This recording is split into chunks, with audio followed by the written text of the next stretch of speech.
बिस्मिल्लाहिर्रहमानिर्रहीम। बोलते कालम के साथ मैं आमिर जहान। और इस खित्ते में बड़ी जंग होने जा रही है और ये जंग होगी अफगानिस्तान और ताजिकिस्तान में।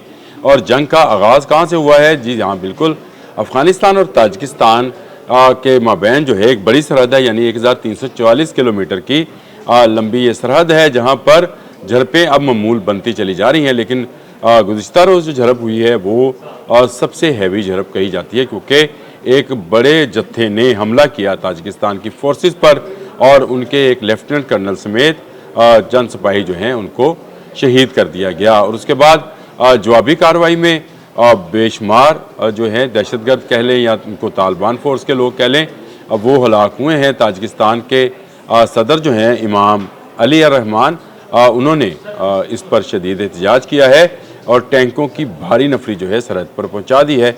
ऐसी खबरें इंटरनेशनल मीडिया पर आना शुरू हो गई हैं कि अब जंग का माहौल बन गया है, यानी ये जंग अब फैल गई है। एक बड़ी सरहद है ताजिकिस्तान और अफगानिस्तान के मबैन।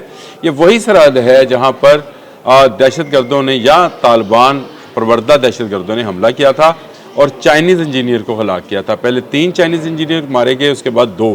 और वो वजह क्या है? उसकी 2 बड़ी वजूहत हैं। एक मनशियात की स्मगलिंग और दूसरा सोने की कानें। और दोनों चीज़ें मैंने आपसे डिस्कस कर रखी हैं, क्योंकि ताजिकिस्तान के रास्ते ही मगरबी यूरोप तक मनशियात पहुंचाई जाती है और वो मनशियात से हासिल होने वाला पैसा जो है मुल्कों में दहशतगर्दी के लिए इस्तेमाल किया जाता है। यानी अफ़गानिस्तान की अबूरी हुकूमत जो कि तालिबान पर मुश्तमिल है, वो दहशतगर्दी के लिए पैसा कहाँ से हासिल कर रही है, या दहशतगर्दों को पालने के लिए, उनके ट्रेनिंग सेंटर चलाने के लिए पैसा कहाँ से हासिल कर रही है?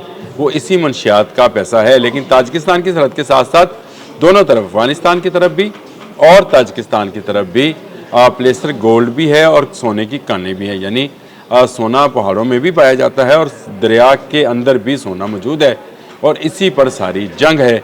अब जो मनशियात फरोश हैं उनको क्योंकि तालिबान की सरपरस्ती हासिल, और इस पर ताजिकिस्तान एक मरतबा नहीं कई मरतबा अफगान गवर्नमेंट को वार्न कर चुका है कि आपके यहाँ से होने वाली दरअंदाजी जो है वो दरअसल मनशियात फरोशी और सोने की कानों पर कब्जे के लिए है और ये एक बड़ी जंग बन सकती है।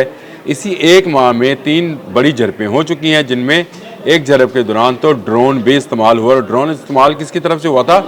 तालिबान की तरफ से। और उसके बाद मैंने आपको बताया था कि भारत ने ये ड्रोन जो कि इजरायली मेड हैं तालिबान तक पहुँचाए हैं, जिसको ताजिकिस्तान के ख़िलाफ़ इस्तेमाल किया गया है। ताजिकिस्तान इस पर ना सिर्फ एहतजाज कर चुका बल्कि उसने दुनिया को भी बताया कि अफ़गानिस्तान के अंदर स्मगलिंग और मनशियात का पैसा जो है ये दहशतगर्दी को फ़रोग़ देने के लिए जो है वो काम में लाया जा रहा है। इसकी रोकथाम ज़रूरी है। और अब ये जो सरहद है 1344 किलोमीटर, ये सरहद सील होने जा रही है, क्योंकि ताजिकिस्तान ने यहाँ पर 80 चौकियाँ बना ली हैं, यानी 80 के करीब मोर्चे बना लिए हैं, ताकि हर एक कोने में से जहाँ से भी दरअंदाजी की कोशिश की जाएगी उसको हत्तल इम्कान नाकाम बनाया जाएगा। दूसरी तरफ तालिबान जो है आज भी उसी हटदर्मी पर कायम है और उनका कहना है कि हमने दहशतगर्दों को नहीं कहा कि वो ताजिकिस्तान पर हमला करें। नहीं, आपने नहीं कहा, लेकिन आपकी सरजमीन इस्तेमाल होती है और आपने उसके ख़िलाफ़ कोई कार्रवाई नहीं की है। ताजिकिस्तान की वजारत ख़ारजा ने जो बयान जारी किया है और उनके मुख्तलिफ रेडियो से ये नशर भी हुआ है। असल में इस झड़प का जो था अखबार भी एक रेडियो ने, रेडियो लिबर्टी है जी, उसकी ताजिक सर्विस है आज़ादी, उसने आज़ादी मतलब आज़ादी उसकी ताजिक सर्विस है, उसने ही ये सारी खबर जारी की थी, जिसमें उन्होंने बताया कि 2 अहम सरहदी जो हैं फ़ौजी वो हलाक हुए। इनमें 28 साल असमतुल्लाह शामिल थे और 33 साल लेफ्टिनेंट कर्नल ज़रबियून नौरोज़। और एक और जो चैनल है जो कि ताजिक आज़ाद न्यूज़ है, पामीर उसका नाम है, उसके मुताबिक ताजिक का ज़्यादा नुकसान हुआ है और उसी ने ये लेफ्टिनेंट कर्नल वाली खबर जो है इसको दोहराया भी है। और उन्होंने कहा कि ताजिक फ़ौजियों का नुकसान हुआ, लेकिन हमला आवर भी बच नहीं पाए हैं। हमला आवरों को भी भारी जानी नुकसान उठाना पड़ा है और उनके मुताबिक इनके पास जो असला था वो अमेरिकन असला था, यानी वो असला था जो छोड़ा गया था, अमेरिका छोड़ के गया है यहाँ पर, उसी को ये दहशतगर्द जो हैं बरूए कार ला रहे हैं। अब ताजिक के लिए ये बड़ा मसला बन गया है, ताजिकिस्तान के लिए, कि अफ़गान सरहद उनके लिए एक गर्म जंग का महाज बन गया है, यानी एक ہاٹ بارڈر ہے جہاں پر ہر روز ایک جھڑپ ہو رہی ہے اور یہ جھڑپ بڑھتے بڑھتے جنگ کی صورت اختیار کر جائے گی۔ گو طالبان جو ہے ابھی تک اس بات کو تسلیم کرنے کو تیار نہیں ہے کہ ان کے پروردہ یا ان کے سپورٹڈ تنظیمیں جو ہیں وہ اس طرح کے کام کر رہی ہیں، لیکن ان کی طرف سے جو بیان جاری ہوا ہے افغان میڈیا پر، اس میں انہوں نے کہا کہ چند جتھوں نے حملہ کیا، تو جتھوں نے آپ کے بغیر کیسے حملہ کر دیا، کیونکہ یہ ساری کی ساری سرحد جو ہے یہ طالبان کے کنٹرول میں ہے اور یہاں سے سونا نکالنے کی کوشش کی جاتی ہے، دریا کو رخ چینج کرنے کی بھارت کی مدد سے کوشش کی جا رہی ہے تاکہ پانی جو ہے وہ تاجکستان کی طرف چلا جائے اور سونا جو ہے وہ افغانستان کی طرف رہ جائے۔ یہ کیسی مزے کی بات ہے کہ بھارت وہاں پہ بھی آبی جا رہی ہے، تاجکستان پر مسلط کر رہا ہے، اور آپ کو یاد ہے تاجکستان وہ ملک ہے جس نے اپنی ایئر بیس جو ہے بھارت سے کہا تھا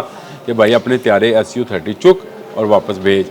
اس کے بعد سے یہ سرحد گرم ہوئی، تو اس کا مطلب ہے کہ طالبان کے ساتھ ساتھ بھارت بھی ان تمام مسلح جتھوں یا گروہوں کے پیچھے ہے۔ طالبان ویسے خود بھی ایک مسلح جتھا ہے، یہ ایک منظم فورس نہیں ہے، یہ خانہ جنگی کے دوران پیدا ہونے والا ایک گروہ یا گروپ ہے جس کو مختلف جگہوں سے سپورٹ حاصل ہوئی، اسلحہ ملا اور انہوں نے جو ہے اپنی کارروائیوں کا آغاز کیا۔ پہلے یہ طالبان رشیا کے خلاف لڑے، پھر یہ آپس میں لڑتے رہے، یعنی افغانستان کی اندرونی جنگ خانہ جنگی میں لگے رہے۔ اس کے بعد ان کا ہدف امریکہ ہو گیا، امریکن فوج اور نیٹو کی افواج جو تھیں ان پر انہوں نے حملے شروع کیے، اور اس کے بعد اب یہ پاکستان پر چڑھ دوڑے، اور پاکستان نے جب بھرپور جواب دے دیا تو یہ ان کا رخ تاجکستان کی طرف ہو گیا کہ شاید تاجکستان کو ایسا جواب نہ دے جیسا پاکستان نے دیا تھا۔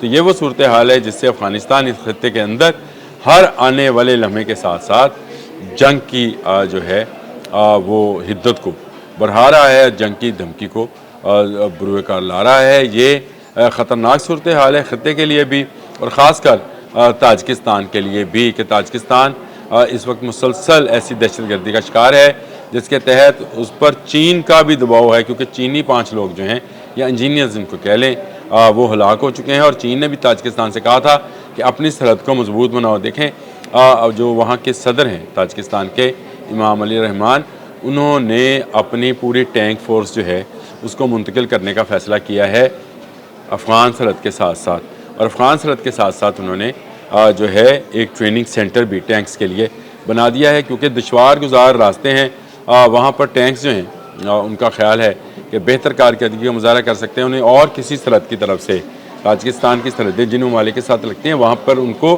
سکون ہے، لیکن جو سکون نہیں ہے وہ 1344 کلومیٹر لمبی یہی افغان بارڈر ہے جہاں سے سمگلرز، دہشت گرد اور سونے کے چوری کرنے والے لوگ جو ہیں وہ فائدہ اٹھانا چاہتے ہیں، جن میں طالبان سر فہرست ہیں، اور پھر اس کے بعد وہ گروپ اور گروہ ہیں جو دنیا بھر میں دہشت گردی پھیلاتے ہیں، جیسے داعش ہے، القاعدہ ہے، TTP ہے۔ ایسے تمام طالبان کے پروردہ جو گروہ ہیں جنہوں نے افغان خانہ جنگی کے دوران طالبان کی مدد کی تھی، طالبان اپنا احسان اتارنے کے لیے اب دوسرے ممالک پر دہشت گردی تھوپنا چاہتے ہیں، اور بھارت ان کے لیے ایک فنانسر کے طور پر سامنے آ رہا ہے۔ یہ وہ صورتحال انتہائی خطرناک ہے۔ تاجکستان اور افغانستان کی جنگ کے بادل منڈلا نہیں رہے، اب برسنا شروع ہو گئے ہیں۔ 1 ماہ میں 3 جھڑپوں سے ظاہر ہے کہ تاجکستان کب تک یہ برداشت کرے گا کہ اس کے لوگوں کو، اور وہ بھی اب لیفٹیننٹ کرنل کے رینک کے لوگوں کو ہلاک کیا جاتا رہے یا شہید کیا جاتا رہے، اور یہ جنگ جو ہے آنے والے دنوں میں آپ کو خطے میں مزید ہلاکتوں کی خبروں کے ساتھ موصول ہوتی رہے گی۔ اب تک کے لیے اجازت دیجیے گا، اللہ حافظ۔